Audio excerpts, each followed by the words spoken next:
ಹರೇ ಕೃಷ್ಣ. ಎಲ್ಲರಿಗೂ ನಮಸ್ಕಾರ. ನಾನಿವತ್ತು ಯಾವ ವಿಷಯದ ಬಗ್ಗೆ ಮಾತಾಡ್ತಿದ್ದೀನಿ ಅಂತ ನಿಮಗೆ ಮೊದಲನೇ ಫೋಟೋ ನೋಡಿನೇ ಗೊತ್ತಾಗಿರುತ್ತೆ. ಹೌದು, ಇವತ್ತು ಭಗವದ್ಗೀತೆಯ ಬಗ್ಗೆ ಪ್ರಸ್ತಾರ ಮಾಡ್ತಿದ್ದೀನಿ. ಇಂದು ನಮ್ಮ ಮುಂದೆ ಸಾವಿರಾರು ದಾರಿಗಳಿವೆ, ಆದರೆ ಯಾವ ದಾರಿಯಲ್ಲಿ ಹೋಗಬೇಕು ಎನ್ನುವ ಗೊಂದಲ ಅಷ್ಟೇ ಇದೆ.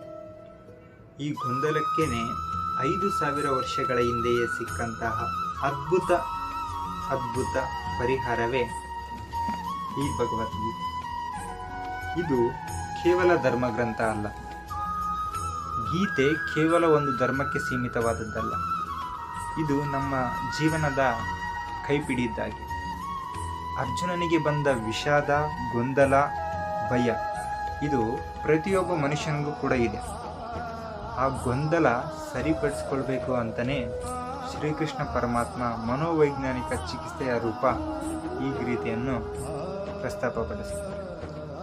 ನಾವು ಹೇಗೆ ಕೆಲಸ ಮಾಡಬೇಕು, ಒತ್ತಡವನ್ನು ಹೇಗೆ ನಿಭಾಯಿಸಬೇಕು, ಸುಖ ದುಃಖ ಎರಡನ್ನ ಸಮನಾಗಿ ಹೇಗೆ ಸ್ವೀಕರಿಸಬೇಕು ಅಂತ ಈ ಗೀತದಲ್ಲಿ ಅಳವಡಿಸಿದೆ. ಇಂದು ಜಗತ್ತಿನ ಶ್ರೇಷ್ಠ ವಿಜ್ಞಾನಿಗಳಾಗಿರ್ಬೋದು, ದೊಡ್ಡ ದೊಡ್ಡ ಗುರುಗಳಾಗಿರ್ಬೋದು ಈ ಭಗವದ್ಗೀತೆನ ಅಭ್ಯಾಸ ಮಾಡ್ತಿದ್ದಾರೆ.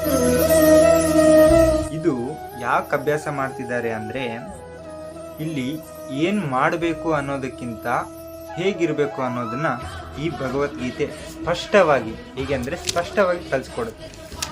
ಬಂಧುಗಳೇ, ಗೀತೆಯನ್ನು ಓದೋದು ಎಂದರೆ ಬರೀ ಶ್ರೀಕೃಷ್ಣನ ತಿಳಿಯೋದಲ್ಲ, ನಮ್ಮನ್ನು ನಾವು ಸರಿಯಾಗಿ ಅರ್ಥ ಮಾಡಿಕೊಳ್ಳೋದು ಮತ್ತು ಜೀವನದ ಯುದ್ಧದಲ್ಲಿ ಬರುವ ಎಲ್ಲ ಕಷ್ಟಗಳನ್ನು ಎದುರಿಸುವುದು ಈ ಭಗವದ್ಗೀತೆ.